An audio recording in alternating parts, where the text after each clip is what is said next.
Welcome to CR International School online classes. Hello students, how are you? Today I will teach you chapter number 4. बेटा कल भी हमने chapter number 4 air के बारे में पढ़ा था. आज हम उसी चैप्टर को कंटिन्यू करेंगे. ठीक है. जब कल हमने इसके बारे में पढ़ा था तो हमने इसमें पढ़ा था एयर के बारे में कि एयर क्या है, एटमॉस्फेयर क्या है ना. एटमॉस्फेयर यानी कि वायुमंडल क्या है हमने पढ़ा था. Our earth is surrounded by a huge blanket of air. ठीक है. It is known as atmosphere. उसे हम एटमॉस्फेयर कहते थे. और इसके साथ साथ हमने ये भी पढ़ा था कि एटमॉस्फेयर हमारे लिए इम्पॉर्टेंट क्यों है. ठीक है. ये एटमॉस्फेयर की क्या क्या इम्पोर्टेंस है, जैसे कि ये हमें ऑक्सीजन देता है सांस लेने के लिए, और उसके साथ साथ ये क्या करता है, अर्थ के जो टेम्परेचर है उसको भी बैलेंस करने में help.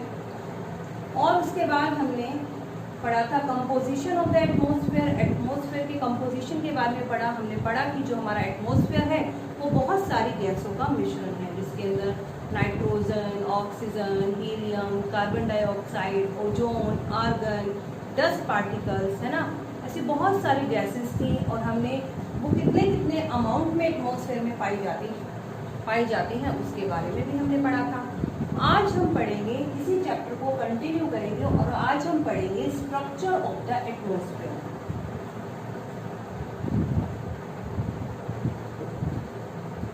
Structure of the atmosphere. Structure मतलब संरचना. ठीक है. Structure of the atmosphere. और हमें ये पता होना चाहिए कि जो हमारा एटमॉस्फेयर है ना वो 5 लेयर्स के अंदर डिवाइड किया है. कितनी लेयर्स में डिवाइड है बेटा? 5 लेयर्स के अंदर डिवाइड है. और उन लेयर्स के नाम क्या क्या हैं? Troposphere, stratosphere, mesosphere, thermosphere and exosphere. ये 5 लेयर्स हैं जिसके अंदर हमारा एटमॉस्फेयर जो है वो डिवाइड किया गया है. और जो सबसे पहली लेयर है हमारी ट्रोपोस्फेयर, वो जो लेयर है हमारी सबसे ऊपर नहीं. अगर हम डायग्राम बनाते हैं, देखिए हम डायग्राम बनाते हैं और अगर हमने डायग्राम के अंदर 5 लेयर्स बनाई,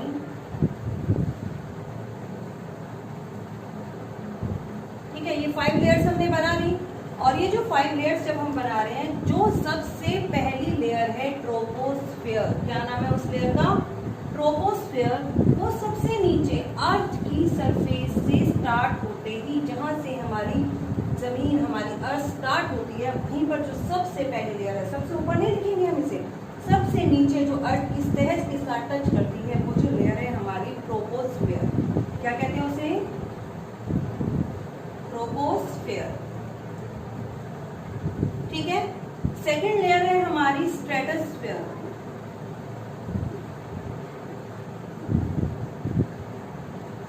third layer is mesosphere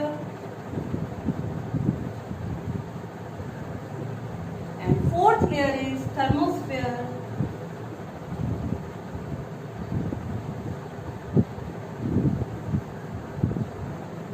and fifth layer is exosphere. ये हमारी 5 लेयर हैं. ठीक है. ट्रोपोस्फेयर को हम किस नाम से जानते हैं हिंदी में? शोभ मंडल. शोभ मंडल कहा जाता है इसे हिंदी में. स्ट्रेटोस्फेयर, स्ट्रेटोस्फेयर को हम बोलते हैं समताप मंडल. समताप मंडल. मेसोस्फेयर मध्य मंडल. आयन मंडल. और ये बहिर्मंडल.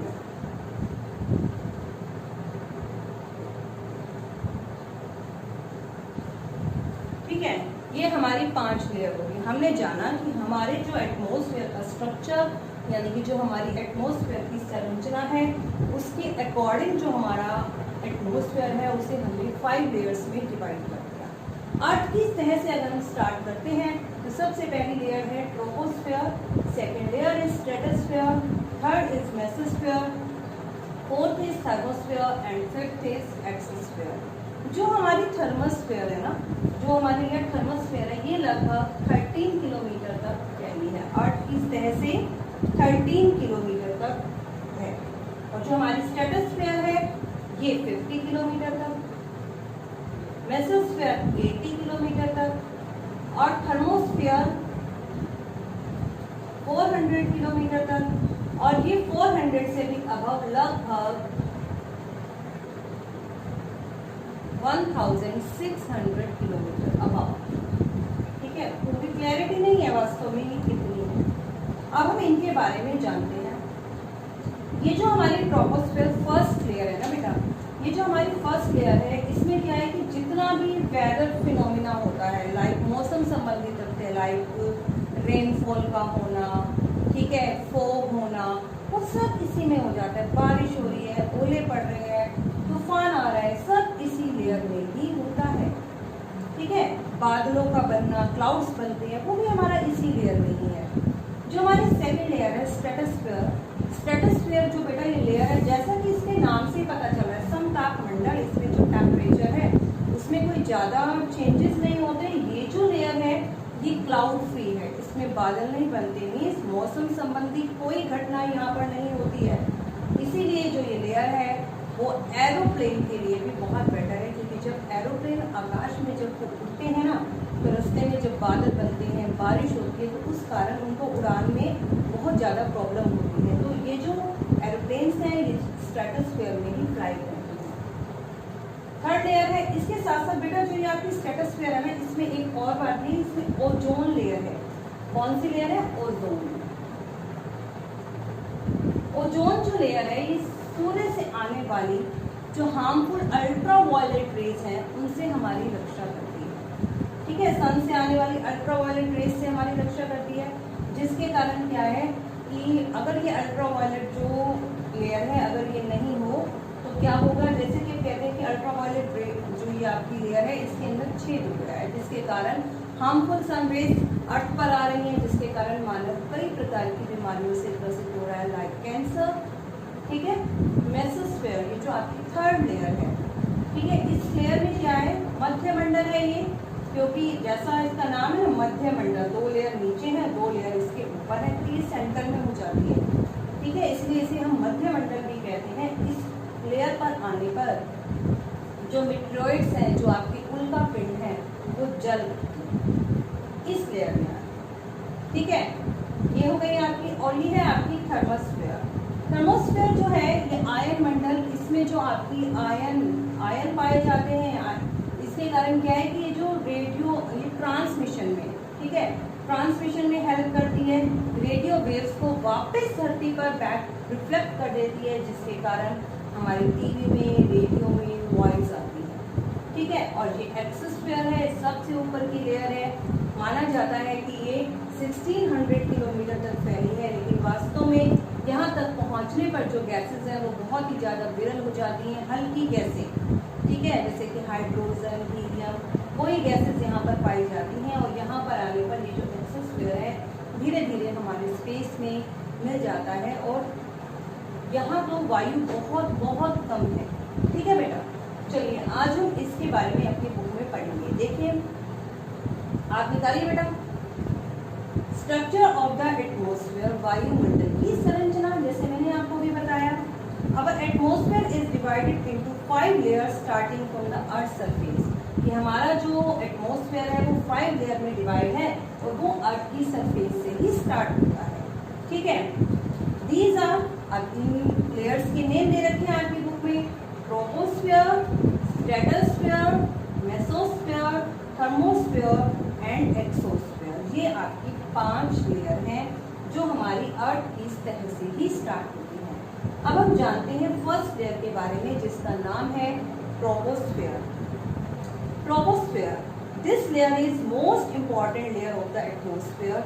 ये सबसे इंपॉर्टेंट लेयर है आपके वायुमंडल की। It's average height is 13 kilometre, लिखा ना हमने, ये लगभग 13 किलोमीटर की ऊंचाई तक है।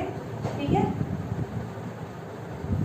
The air we breathe exist here, और जिस एयर में हम सांस लेते हैं, मतलब जो आपकी ऑक्सीजन है ना, वो भी इसी लेयर में सबसे ज़्यादा मात्रा में पाई जाती है। जैसे जैसे हम ऊंचाई की तरफ जाते हैं ऑक्सीजन की मात्रा कम हो जाती है। जैसे आपने देखा जो लोग माउंट एवरेस्ट पर या और भी किसी ऊंचे पर्वत पर चढ़ाई करते हैं तो वो अपने साथ ऑक्सीजन का सिलेंडर लेकर जाते हैं, क्योंकि इतनी ऊपर जाने पर उन्हें सांस लेने में कठिनाई स्टार्ट हो जाती है। ठीक है। All the weather phenomena like rainfall, fog, hailstorm occur in this layer, मतलब इसी यहाँ पर ही आकर आपका रेनफॉल, फॉग, ठीक है, सारे का सारा जो वेदर फिनोमिना है आपका मौसम संबंधी जो घटनाएं हैं वो सब इसी लेयर में ही हो जाती है। सेकेंड थी आपकी स्ट्रेटोस्फीयर। स्ट्रेटोस्फीयर के बारे में देखते हैं बेटा हम। Above the troposphere lie the stratosphere, कि ट्रोपोस्फीयर के ऊपर की जो लेयर है उसे हम स्ट्रेटोस्फीयर कहते हैं। It extend to a height of 50 kilometre, ये 50 किलोमीटर की ऊंचाई तक फैली है। Means it lies between 13 kilometre to 50 kilometre, 13 से 50 किलोमीटर के बीच में आपकी स्ट्रेटोस्फीयर है। This layer is almost free from cloud, ये जो लेयर है पूरी तरीके से क्लाउड फ्री है, बादल विहीन है, यहाँ पर बादल नहीं बनते, मौसम संबंधी घटनाएं नहीं होती हैं। ठीक है, आगे देखिए। And associated weather phenomena making conditions most ideal for the flying aeroplane, और इसके कारण जैसा यहाँ पर वेदर होता है उसके कारण ये जो लेयर है सबसे आदर्श है हवाई जहाज की उड़ान के लिए। One important feature of the stratosphere, stratosphere का एक और इम्पॉर्टेंट फीचर है और वो क्या है? It contain a layer of ozone gas, कि यहाँ पर ओजोन गैस की लेयर पाई जाती है। मैंने बताया था आपको यहाँ ओजोन नामक गैस पाई जाती है। We had just learned how it protects us from the harmful effect of the sun rays, और हमने ये भी पढ़ा था कि किस तरीके से ये जो ओजोन लेयर है हमें सूर्य से आने वाली हानिकारक किरणों से भी हमारी रक्षा करती है। तो ये हमारी दो लेयर होगी। अब हम बात करते हैं मेसोस्फीयर की, जिसे हम परत होती है। बताया था मैंने आपको, ओजोन नामक गैस पाई जाती है यहाँ पर, जिसके कारण यह परत सूर्य से आने वाली हानिकारक किरणों से हमारी रक्षा करती है। मतलब सूर्य से जब रेज आती हैं, सनरेज जब पृथ्वी पर पहुंचती हैं तो उसमें जो हार्मफुल रेज होती हैं, ऐसी किरणें जिनसे हमें नुकसान हो सकता है, उन किरणों को ये ओजोन जो लेयर है वो यहाँ पर ही रोक कर रखती है, पृथ्वी तक नहीं आने देती। मध्यमंडल, यह वायुमंडल की तीसरी परत है। 1, 2 एंड थर्ड लेयर हो गई है। आगे देखिए, यह समताप मंडल के ठीक ऊपर है, समताप मंडल से ऊपर मध्यमंडल है। यह लगभग 80 किलोमीटर की ऊंचाई तक फैला है, लगभग 50 से 80 के बीच में आपका कौन सा मंडल है? मध्य मंडल। ठीक है। अब और क्या लिखा है? अंतरिक्ष से प्रवेश करने वाले उल्कापिंड, जो उल्कापिंड है, उल्कापिंड, जब अंतरिक्ष से उल्कापिंड इस लेयर के अंदर एंटर करते हैं, प्रवेश करते हैं, तो वो जल उठते हैं। वायु के साथ घर्षण होने के कारण वायु के साथ वो रगड़ खाते हैं और यहाँ पर आने पर वो जल उठते हैं। आगे देखिए आपका बाह्य मंडल, हम इसे बाह्य मंडल भी कह सकते हैं या फिर हम इसे आयन मंडल भी कह सकते हैं। बाह्य मंडल में बढ़ती ऊंचाई के साथ तापमान अत्यधिक तीव्रता से बढ़ता है। जैसे जैसे हम ऊपर की तरफ जाते हैं ना बाह्य मंडल में, तो जो आपका तापमान है वो बढ़ता है, तापमान बढ़ता चला जाता है इस लेयर में आने पर। ठीक है बेटा। और क्या है? आयन मंडल, इस परत का ही एक भाग है। जो आयन मंडल है वो भी यही पाई जाती है। मैंने आपको बताया था ना कि इसे हम वायुमंडल या आयन मंडल किसी भी नाम से पुकार सकते हैं। तो आयन मंडल भी इसी का ही एक पार्ट है। ये 80 से 400 किलोमीटर, आपने देखा 80 to 400, ये 80 से 400 किलोमीटर की ऊंचाई के बीच में फैला है और रेडियो संचार के लिए यह इस परत का प्रयोग किया जाता है। वास्तव में पृथ्वी से प्रसारित रेडियो तरंगें इस परत द्वारा पुनः पृथ्वी पर परिवर्तित की जाती हैं। मतलब रेडियो तरंगें जो अंतरिक्ष में भेजी गई थी वो इस परत तक आने के बाद वापस धरती पर आ जाती हैं, जिसके कारण हमारे रेडियो में आवाज सुनाई पड़ने लगती है। बहिर्मंडल, बहिर्मंडल क्या है? वायुमंडल की सबसे ऊपरी परत को हम बहिर्मंडल के नाम से जानते हैं। यहाँ वायु की परत सबसे पतली है। यहाँ पे लेयर कैसे है?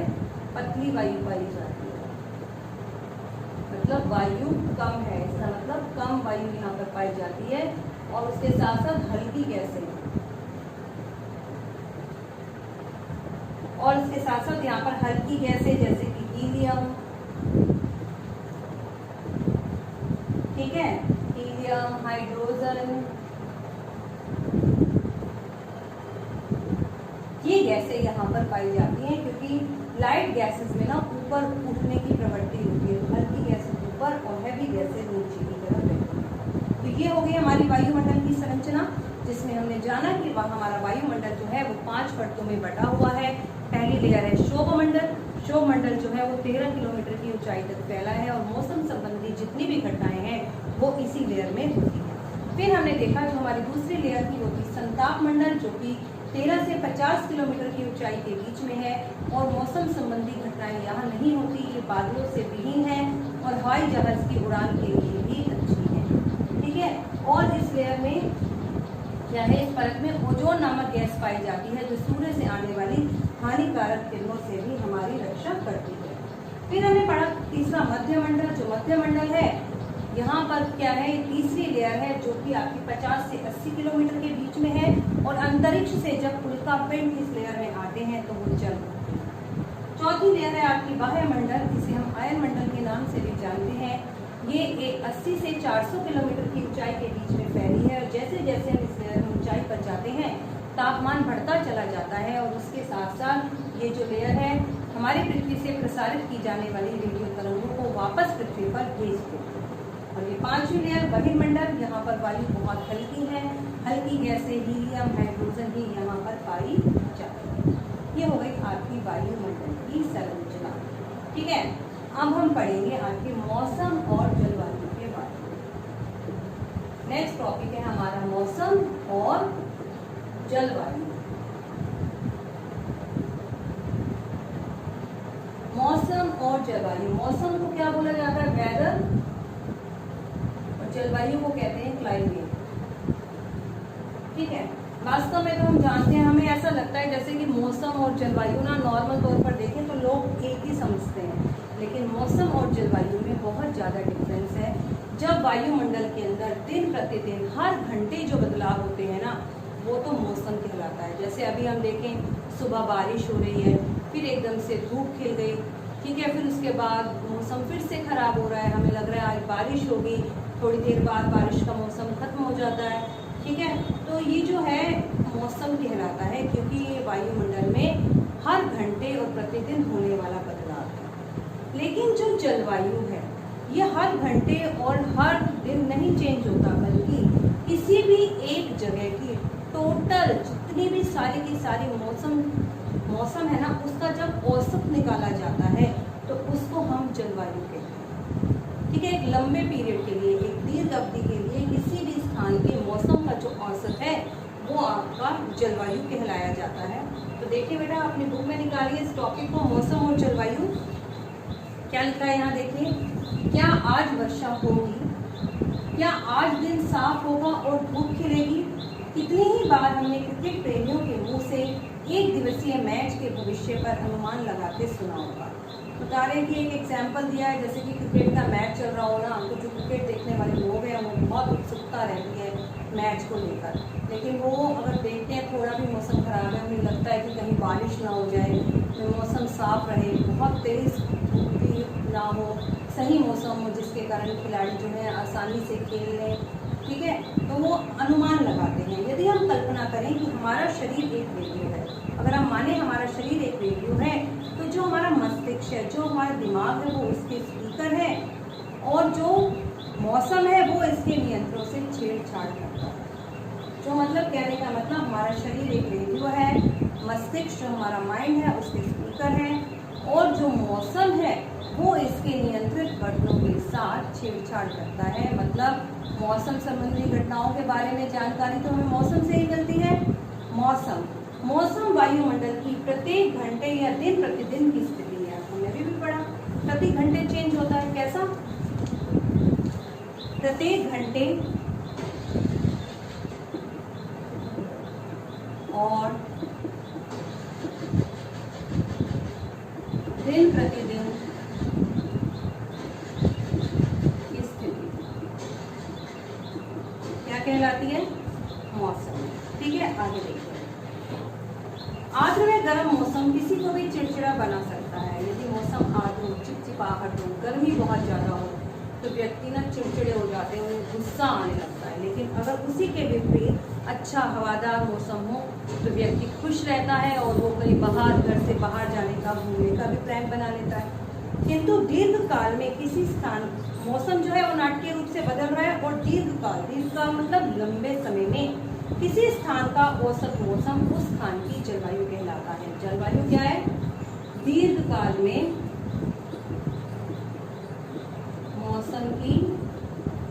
मौसम का औसत।